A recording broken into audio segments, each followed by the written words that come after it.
Marcus Aurelius, once the most powerful man in the known world, tried to live his life according to Stoic principles, striving for virtue in every aspect.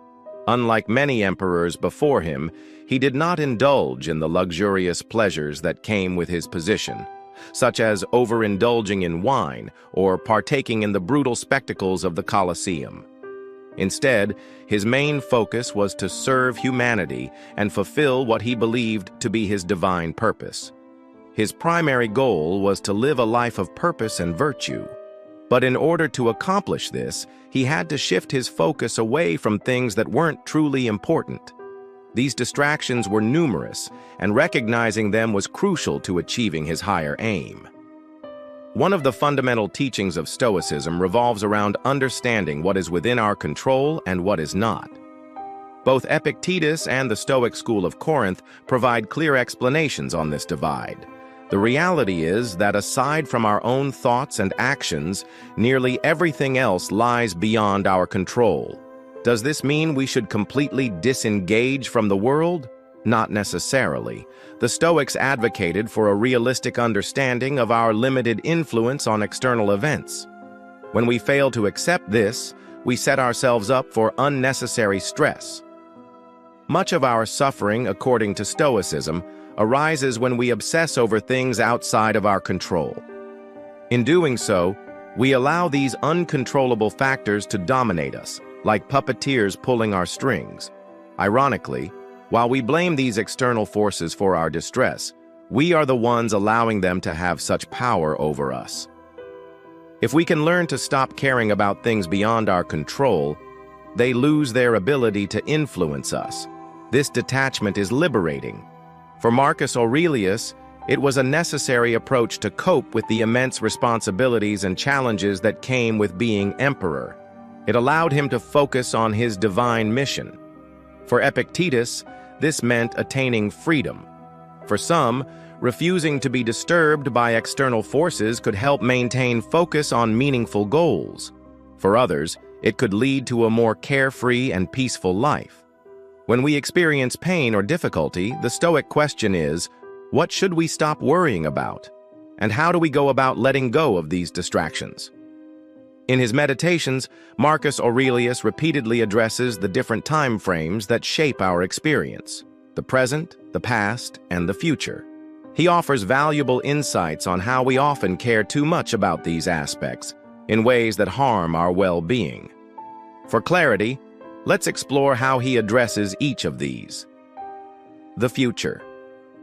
Seneca, another Stoic philosopher, famously said, "We suffer more in imagination than in reality." He pointed out that much of our distress originates in our thoughts, particularly when we focus on the future. Our imaginations tend to run wild, imagining countless scenarios that may never happen. We worry about what could go wrong or envision how we would handle the worst-case situations.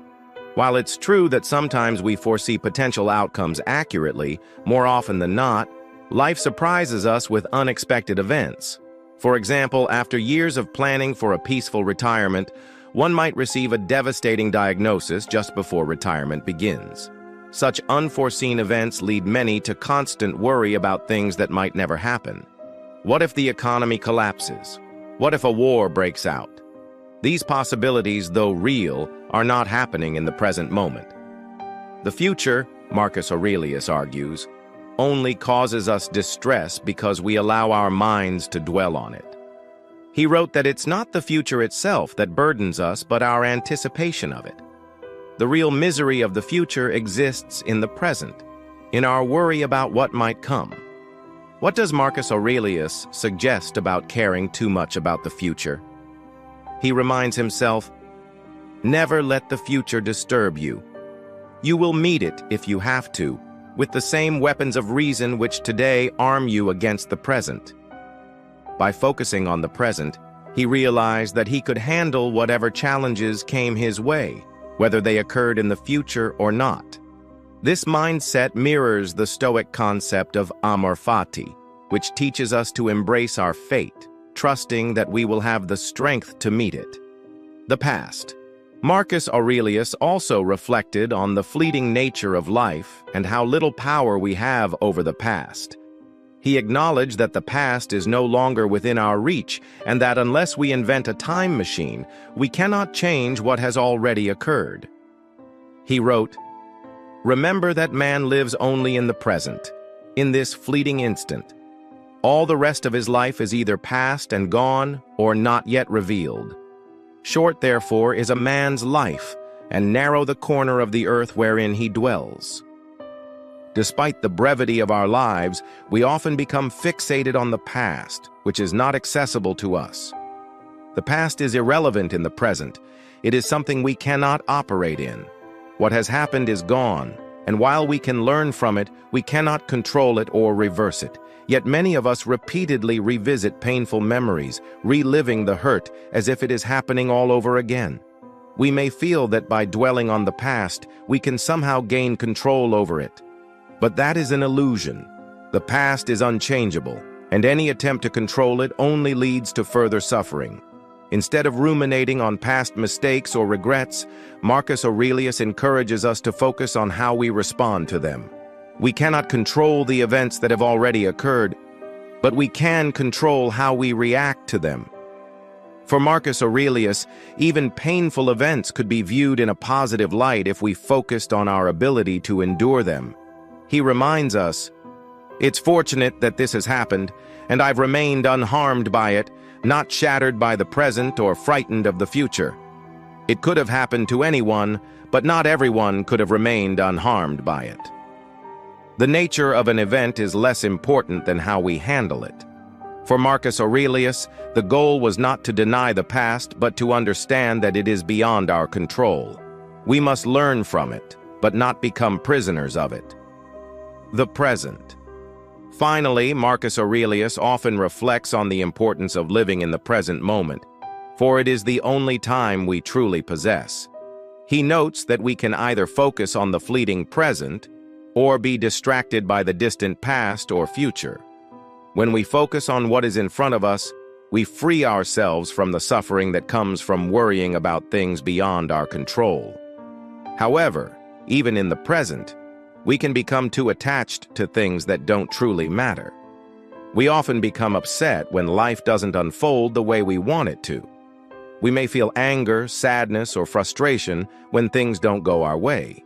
But according to Marcus Aurelius, getting emotionally disturbed by external circumstances is futile. The world operates according to its own laws, and we cannot force it to bend to our will. Marcus Aurelius urges us not to fight against what life presents us with. He compares those who resist their circumstances to pigs squealing during a sacrifice, futile and irrational. There are many things we cannot change, such as the actions of others, natural disasters, or the inevitability of aging. The key is not to fight against these forces, but to accept them. Our suffering often arises from our resistance to the present moment.